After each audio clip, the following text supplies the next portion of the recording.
Central Park Tower, located on West 57th Street in New York City, New York, is a marvel of modern architecture designed by Adrian Smith plus Gordon Gill Architecture and developed by Extel Development Company.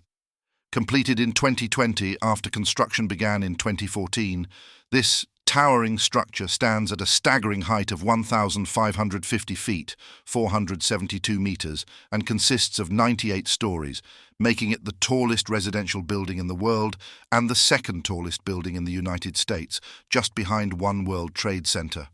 The tower's impressive design features a reinforced concrete core, a steel structure, and a curtain wall facade made of glass and metal panels, offering breathtaking views of Central Park and the Manhattan skyline.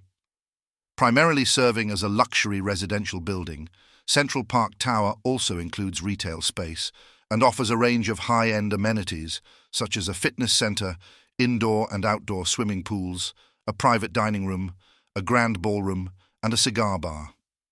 As a significant addition to the Billionaire's Row skyscrapers, Central Park Tower stands as a symbol of luxury and opulence, reflecting the grandeur and exclusivity of its prestigious Manhattan location.